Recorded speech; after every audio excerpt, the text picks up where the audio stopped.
everybody is enjoying. And I also started from June 8th through June 19th online Sanskrit and Hindi classes for adults and children to pronounce the shlokas and how well they can learn little bit of basic conversation, our language, Hindu Samskriti language.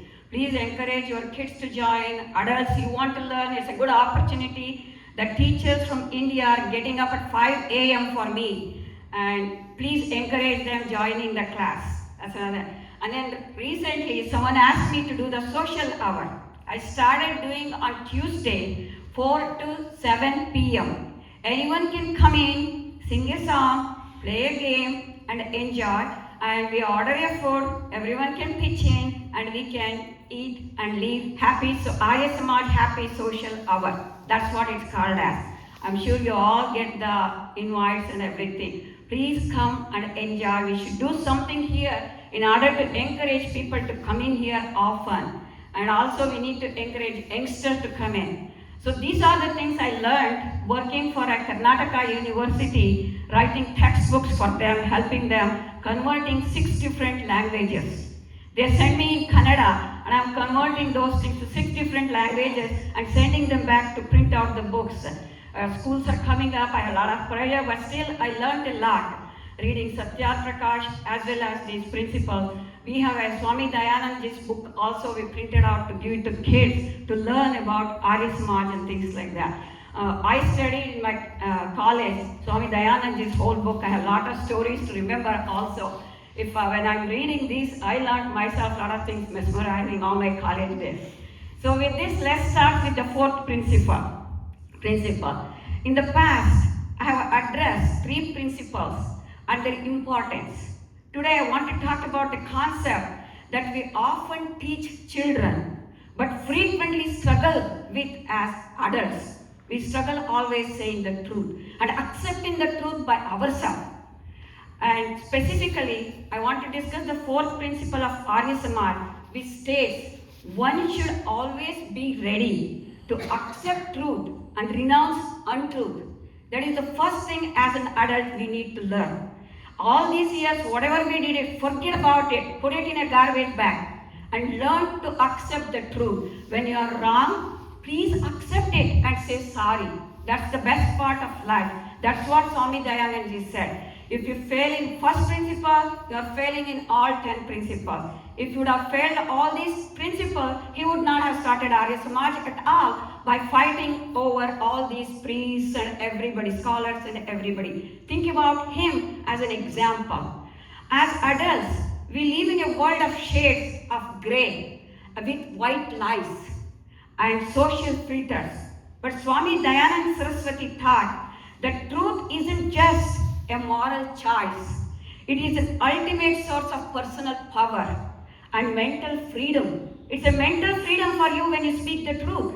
As I go through this speech, I'll tell you what, with examples, what all the things happen. And it happened to me also in my co-workers saying lies and all those things.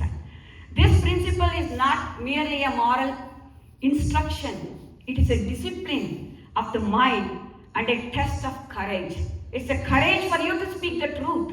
Follow the truth, you will be peaceful. If you tell one lie, you will be miserable for 48 hours until you clear that out from your head. I lied like that.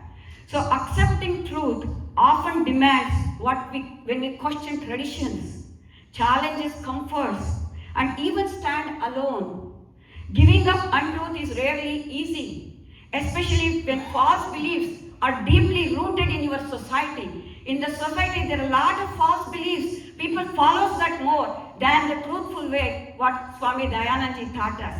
Think about that. Logically, if you think, truth is the first thing comes to our mind. Telling the truth will not hurt you.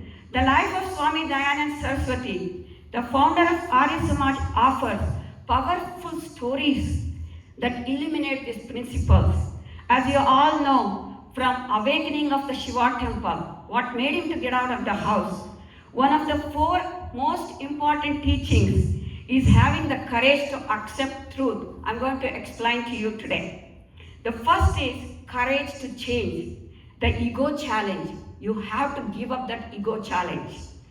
The fourth principle is unique because it doesn't just say don't lie. It says be ready to accept the truth. For an adult, the hardest truth to accept is being wrong. That's what it is. Even everyone does that. You don't accept that you are wrong. You always say, I am right, which is not correct. For example, imagine you have had, it happened to me also when I was a manager. The manager was working from 20 years for the same company, doing the same old things every day. And when I went and explained it to him, this software works better than what we are doing now. It improves our quality and things. He didn't like it. Same way, the logical evidence showing you might be mistaken, he might be mistaken. Instead of accepting easily, most people tend to become defensive or even angry. He was angry at me also. Applying the principle, to follow these principles, saying means, I see the logic, I was wrong, and I'm changing my mind. Easy to say that. But today, this is not happening. This is a big weakness with every adult. So it's the highest form of intellectual honesty.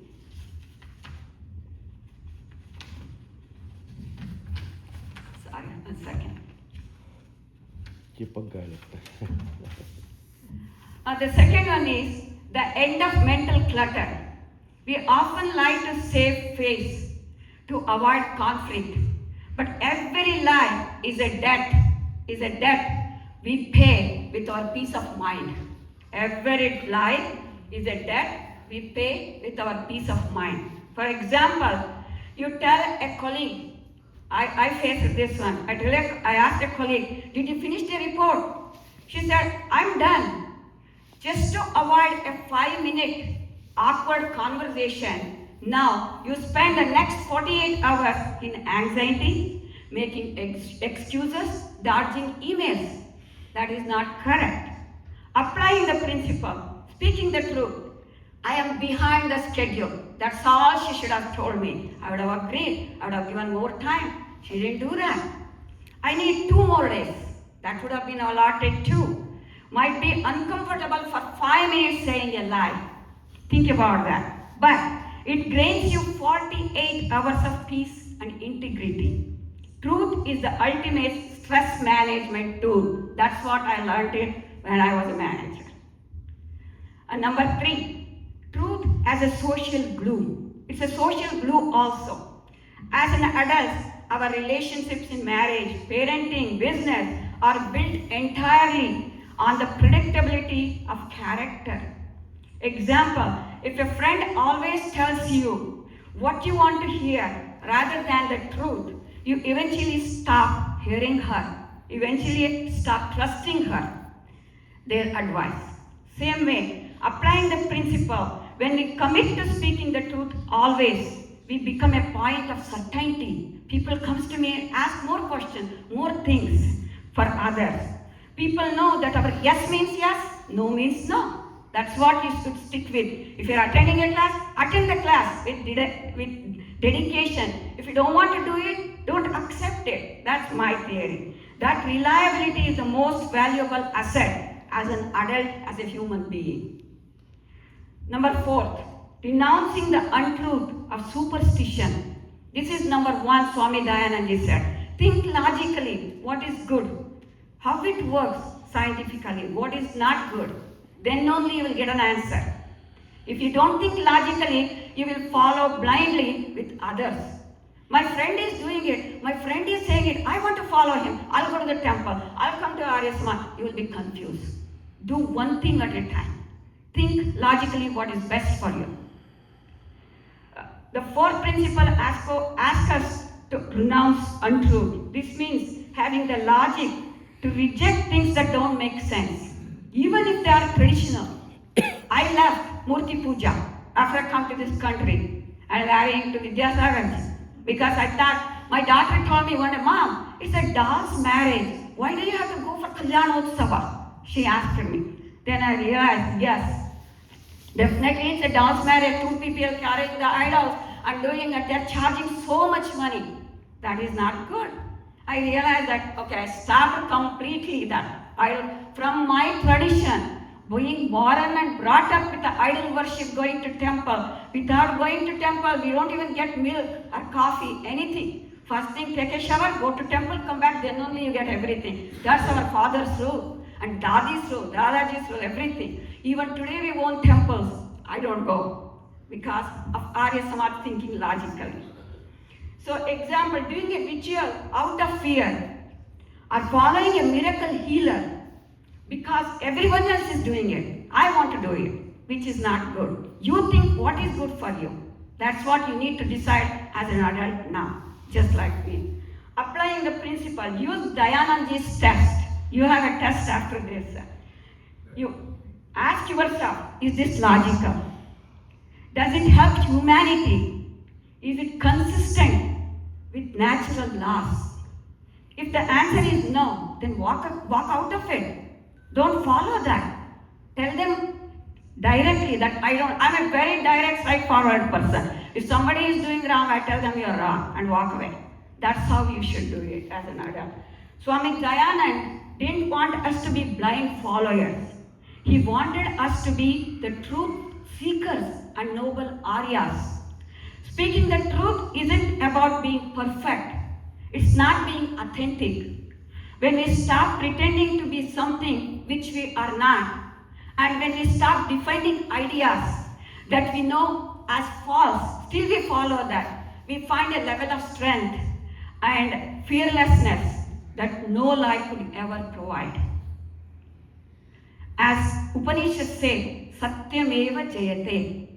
What is the meaning of it? Truth alone wins. Truth is the only thing that can win. Lie will not win, if you think about it. Let us live the truth starting today. Let me share a story how the mirror of the mind works. This is also, we read it in our college, this story is something. I was refreshing my memory. When Swami, imagine a young student sitting at the feet of Swami Dayanandji, a great master. And the master, as a guru, who lived exactly like Swami Dayanandji, with nothing, stick to his commitments, firm commitments to the Vedas. He does not want to hear anybody say anything. He said, Vedas are the true forum. I have to stick with my commitment. That's what Swami Dayanandji's principles as well as his Arya Samaj goals. This student was very brilliant, but had one flaw, one mistake. Every time he tells a small convenient lie to the teacher. And it bothered me. He wants to avoid the trouble. He's a kid. He wants to avoid the trouble. He used to lie. And or to look better in front of his friends. But he was not intentional. So one day, the master called and handed a student a clean, beautiful, polished silver mirror. And he said, look up yourself, your reflection. What do you see? He asked the student.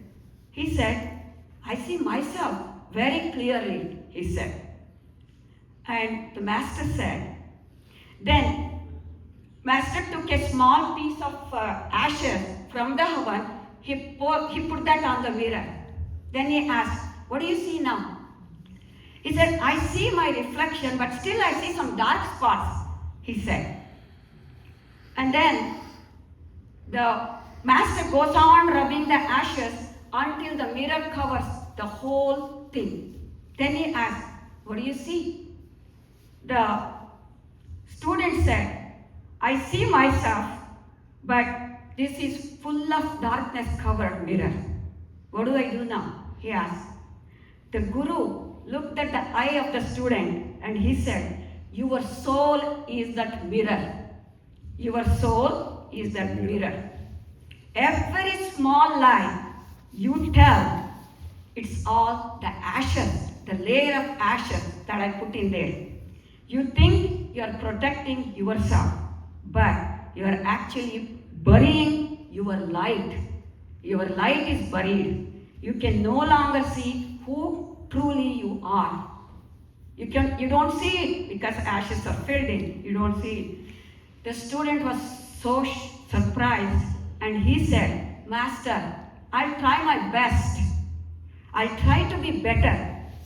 But the master replied with the truth that shook the student's heart. He said, do not do it for me.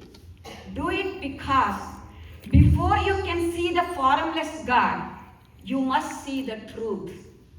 Before you see the formless God, you must see the truth. Then only you can speak and you can live out your lives, and the bridge between us and the wisdom of God gave us. You're spoiling by lying your wisdom. That's what he said. It aligns perfectly with Swami Dayanand's core philosophy. God is one, formless, infinite. Is the second principle, I think. That's the second principle. Yeah, God is one, formless, infinite, and no human, no matter how wise he is, he cannot replace God. He cannot occupy that kingdom. Do you think a teacher as a human or these Sadgurus occupy God as Ishwar? No. In Satyat Prakash, reading this Satyat Prakash, Swami Dayanand clearly distinguished between the divine and a human teacher. God is God, and the teacher is only a guider. He is the guide as a map. To call human being God is to confine the infinite within human limits and can foster arrogance in the individual. However, it is important to reflect carefully. Human beings being born and mortal should not be equated with God. Their teachings may inspire, guide people, but over time, their influence can fade away. If not understood deeply, what truly matters is awakening one's own thinking. What is logical, what is illogical, what to believe, what to do, it's up to you. Questioning this logic and seeking truth independently, just as Swami Dayanand Ji emphasized, let us correct our untruth to follow the fourth principle, to accept the truth. We are coming here for a long time. We should follow Swami Dayanand Ji's, Saraswati's life teaches us truth is not something to be inherited blindly, but something to be discovered courageously and learn and stop doing that. The fourth principle of Arya Samaj calls upon us to live honestly, think critically, let us go of falsehood, no matter how familiar it may feel for you. The relevance for us today is the fourth principle asks us, each of us, an uncomfortable question. Are we willing to accept the truth when it challenges us? I want an answer. What do you guys think? Do you accept the truth or go by untruth? What do you guys think? I want a loud answer. Always follow the truth. That's good. Okay, let me question you. What was Swami Dayanandji's primary definition of truth? What was Swami Dayanandji's primary definition of truth? You come here, read 10 principles on and on every Sunday. What is the definition? Can you tell something, someone? Let karma be your karma. Yeah, that's one thing. He defined truth as the perfect harmony between thought, word, and deed. To him, truth was not just not lying, but ensuring that what you believe, what you say, what you do are all the same. That's what his definition of truth is. I hope you agree with me. Why did he believe truth is the only path to God? Why did he believe? Continue. Because he believed God's nature is Sat, absolute truth. Since God is truth, an untruthful soul cannot connect with it or realize the divine. That's what it is. How does speaking the truth relate to fourth principle of Arya Samaj? How does it relate to fourth principle of Arya Samaj? One should always be ready to accept truth and renounce untruth. We say this every Sunday. But I don't know how many we follow. We should be truthful. This means being honest enough to admit when you are wrong and immediately changing your path when you discover a new truth. That is humanity. That's what he said. According to him, what's the relationship between truth and fear? He taught that untruth is the mother of fear. A liar must always remember the lies and fear being caught. When you lie, you get fear. Oh, sometime I may get caught. Whereas a truthful person is naturally fearless because they have nothing to hide. He does not have to hide anything. Why did he say truth is essential for social progress? Why did he say? Why we have to be truthful for social progress? He believed that our Arya-Samaj society built, or any other society built on lies, hypocrisy would eventually collapse. That's what he said. Trust is the social glue. I mentioned it in my speech. Trust is the social glue. And trust can only exist where there is a commitment to be truthful. That's what it is. If you are truthful, wherever you go, you will survive. If you tell one lie, you cannot survive. Lies after lies after lies, your soul is covered with black light. You are covering your light with ashes. That's what it is. What did he mean by rational investigation of truth? He encouraged people to test every belief against logic and the Vedas. As you have seen, Pakal Khandini Pathak, they told him not to go, they will kill you. Still he went. He won. Why? Because of his truthfulness. He asked those priests, where is in the Vedas idol worship? Show me. They could not show him. Where is casteism? Where is women's rights taken away? Sati Sahagamana Paddhati, whatever it is. They could not answer. They accepted his truth. What was his view on white lies or lies for a good cause?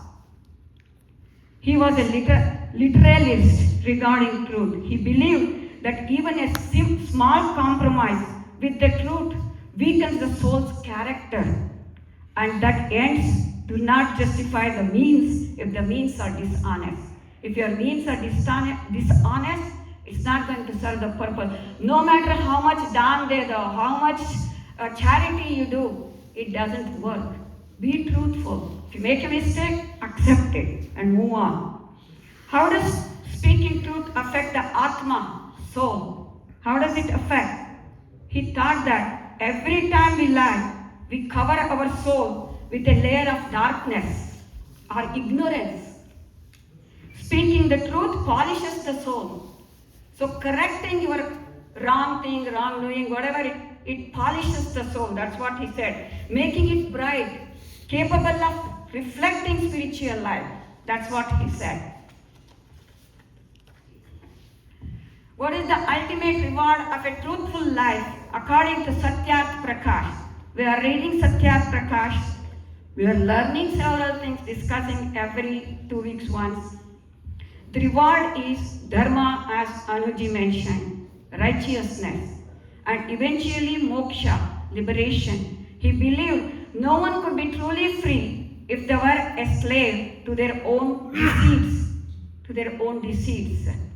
So understanding the fourth principle demands that intellectual honesty and moral courage. As an adult, we must be willing to examine beliefs, habits, and opinions in the light of reason and evidence, and must be prepared to abandon them if they are untrue, even when doing so uncomfortably or socially unpopular. It's okay, even if you're not popular, it's okay. I left the communities when they are lying and they are creating politics and samaj and all those things. I left them and came back. So that's what you should be truthful, be honest. If somebody does anything wrong, tell them directly, try to convince, control, and say them nicely what you're doing is not correct. That's how it should be. If they don't correct it, walk away, walk out of their community. You don't need to be in there where there is no respect, where there are untruth and things like that. Because adults carry emotional attachments to traditions, social identity, ego, and past decisions they made. Whatever past happened, leave out those things. Now try to correct, now what? For the future. According to truth, sometimes means admitting error, changing behavior, standing against collective opinion which requires humanity and strength.